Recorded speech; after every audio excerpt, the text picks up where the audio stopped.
ഏറ്റവും കൂടുതൽ ജീവനുകൾ നഷ്ടപ്പെട്ടത് BJP ആളുകളുടെയാണ്. ശ്രീ PV രാജേഷിനോടൊപ്പം അദ്ദേഹത്തെക്കാളും ഉറങ്ങാതെ ഈ കോർപ്പറേഷനിൽ ഇരുന്നൊരു മനുഷ്യനുണ്ട്, ശ്രീ തിരുവല്ല അനിൽ. ഒരുപക്ഷെ ഈ കോർപ്പറേഷൻ ഇലക്ഷൻ നടക്കുമ്പോൾ എനിക്ക് നല്ല ബന്ധമുള്ളൊരു ആളായിരുന്നു. കോർപ്പറേഷൻ ഇലക്ഷൻ നടക്കുകയാണെങ്കിൽ ആ പറഞ്ഞ വാർഡിൽ മത്സരിക്കേണ്ട ആളാണ് തിരുമല വാർഡിൽ. ഉറങ്ങാതെ ശ്രീ രാജേഷ് പറഞ്ഞതുപോലെ സമരത്തിൽ നിന്ന് തിരുമല അനിൽ ഇന്ന് ജീവനോട് ഇരിപ്പില്ല. അത് നമ്മളേക്ക് വിട്ട് നിത്യതയിലേക്ക് പോയി. അതുപോലെ തന്നെ BJPയുടെ RSSകാരനായ പ്രവർത്തകൻ സീറ്റ് കിട്ടാത്തത് കൊണ്ടും പാർട്ടിയുടെ പ്രശ്നങ്ങൾ കാരണം അദ്ദേഹം മരണപ്പെട്ടു. അപ്പോൾ ഈ സ്വന്തം പാർട്ടിക്കാർക്ക് ജീവൻ നഷ്ടപ്പെടുന്ന അവസ്ഥയിൽ നിന്ന് രക്ഷിക്കാൻ കഴിയാത്തൊരു പാർട്ടിയാണ്. പിന്നെ അവർ പറഞ്ഞു BJPയാണ് ഓൾട്ടർനേറ്റീവ് എന്നുള്ളത്, പ്രധാനമന്ത്രി എന്നുള്ളത്. 2 സ്ഥലങ്ങളിൽ ഇവർക്ക് ഭരിക്കാനുള്ള അവസരം കേരളത്തിലെ ജനങ്ങൾ നൽകി. ഒന്ന് പന്തളം മുനിസിപ്പാലിറ്റി.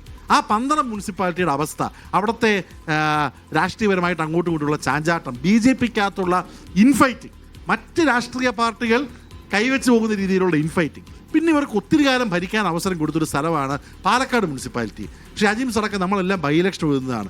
ഇവിടെ നിന്ന് പോയ BJPയിലെ ചേട്ടന്മാർ വരെ പാലക്കാട് പോയി ഞെട്ടിപ്പോയി. കാരണം സ്ട്രീറ്റ് ലൈറ്റ് ഇല്ല.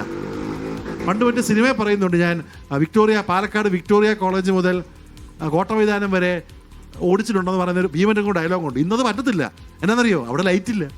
അതിനേക്കാളും ലൈറ്റ് ഈ ആദിവാസി ഊരായിട്ടുള്ള കോട്ടൂരിൽ അഗസ്ത്യവനത്തിന് നിർദ്ദേശമുണ്ട്. അപ്പോൾ ഇവരുടെ ഭരണം മോശമാണെന്ന് ഇവരുടെ ആളുകൾ തന്നെ പറയുന്നതാണ്. ഒരു ഓൾട്ടർനേറ്റീവായിട്ടുള്ളത് കൃത്യമായിട്ടുള്ള വികസന കാഴ്ചപ്പാടുകൾ പറഞ്ഞുകൊണ്ട് നല്ലൊരു ടീമിനെ കൊണ്ടുവന്ന് കോൺഗ്രസ് ഒരുപടി മുന്നിൽ നിൽക്കുകയാണ്. അത് മനസ്സിലാക്കിക്കൊണ്ട് തീർച്ചയായിട്ടും ഇത്തവണ ലെഫ്റ്റ് വേണ്ട, ഇത്തവണ BJPക്ക് സാധ്യത കൊടുക്കേണ്ട, UDF എന്ന് പറഞ്ഞ വിശ്വാസ്യതയുള്ള ഒരു ട്രസ്റ്റഡ് ആയിട്ടുള്ള ഒരു ബ്രാൻഡ് തിരികെ വരണമെന്ന് ജനങ്ങൾ ആഗ്രഹിക്കുന്ന പൂർണ്ണ വിശ്വാസം നമുക്കുണ്ട്.